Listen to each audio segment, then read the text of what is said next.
Hello there. This is, maybe you've heard this before. My name's John Forster.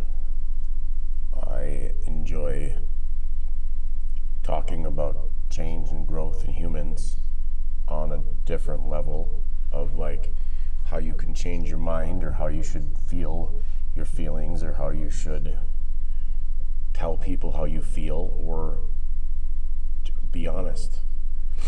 And I think that that's the most important thing to do as a person, because once you're honest with somebody, then you don't have to try to fake it or lie about stuff or be an asshole or make stuff up or.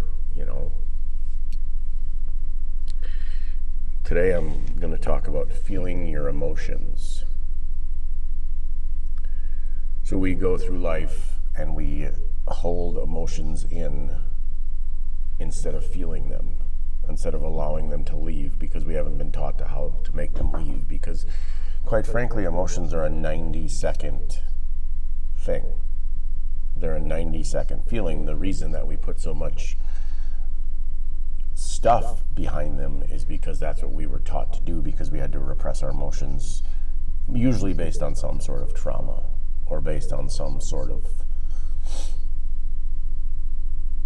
something that happened when we were younger, or something that happened to us, or a loveless marriage for 20 years, or whatever we were doing to make things work for other people.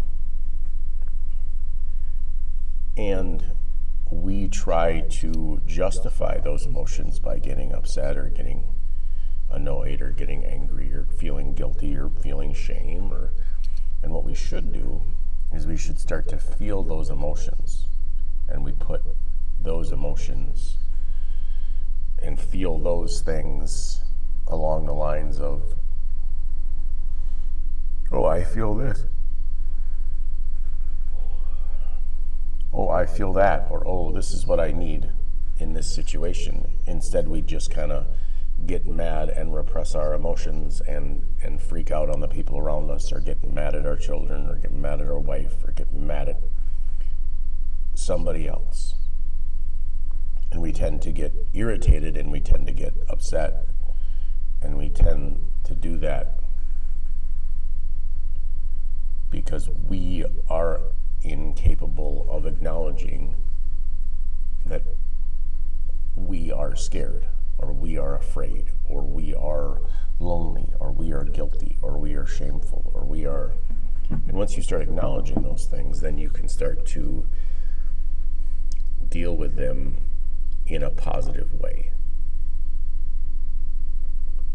Because we don't really know how to deal with emotions except for to be mad or pissed off, or, well, that's their fault. Or instead, the issue is that it's about you, not about them. They are not the problem in your issues. The problem in your issues are that you are refusing to acknowledge that you are flawed as well. You are scared, and you are tiny, and you are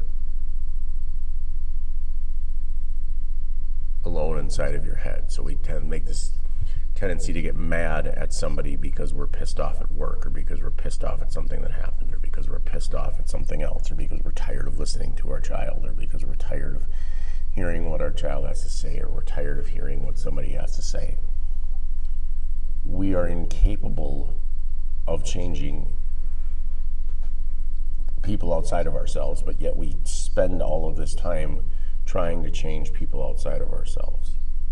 We spend all of this energy and time on trying to fix everyone around us,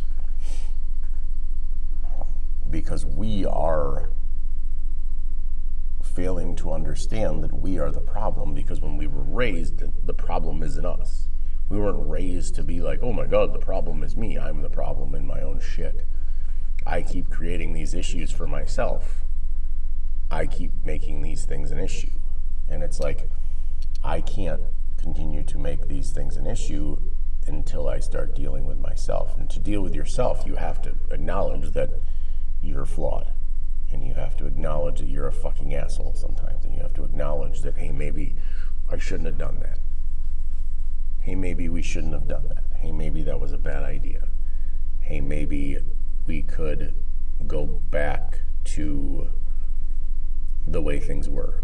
Or we could go back, but some people can't. They can't trust you again. They can't love you. They like that you're helping them, but they don't like that you're there. They like that you are one of the people that call them during the day, but they don't like that you call them. And then there's other people that want you to call them all the time, and they want you to communicate with them, and they want you to do this, and they want you to do that, and they want you to be there for them. And sometimes you can't be there for them, and they have to be there for themselves. And it's very difficult to be there for yourself, because we have not been taught to be there for ourselves. We are always looking for someone external because our parents taught us that we needed them to survive. We needed our parents to survive. We needed that connection. We needed that connection from someone else. We had to go get, because we can't do it ourselves, because God forbid that you do anything yourself, because that would be really, really problematic, because then you would be like, well, who am I going to count on? Well, there's people that you can count on, but you don't have to live with somebody that you're miserable with. You don't have to live in a relationship that you hate because you think your kids are going to be screwed up if you leave. Well, your kids are getting screwed up while you're there. And that's the bottom line. Your kids are already fucked up. And everybody's kids are screwed up, and everybody's kids have trauma, and every adult person on this planet has trauma, I believe. I don't know if there's a scientific fact or if it's like, but I believe that. I believe that everyone is suffering. And if you don't have any trauma, you don't have any trauma. And you don't have to deal with it, and then there's no trauma. But for some people, like, your day-to-day is trauma. Your every moment of your life is trauma. Every time you go home is traumatic. Every time you walk into your house and your husband's home is traumatic. Every time you walk into the house and your wife is home, it's traumatic. If your wife's gone, it's like, oh my God, she's gone. That's so wonderful. That's trauma. And nobody wants to acknowledge what trauma is. And trauma, we keep doing it to ourselves. We keep acknowledging that we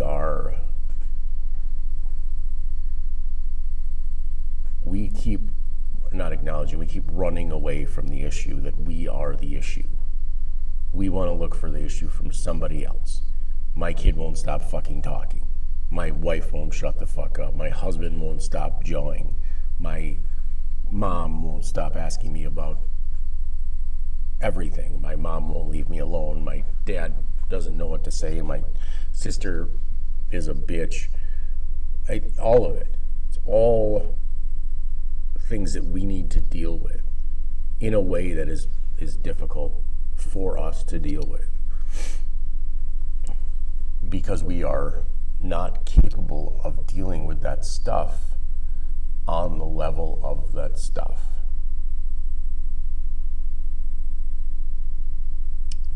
Because the stuff is what's holding us on to the fact of the matter that we are not happy, or that we need a change, and we refuse to acknowledge that we need a change, so life will give us a change sometimes.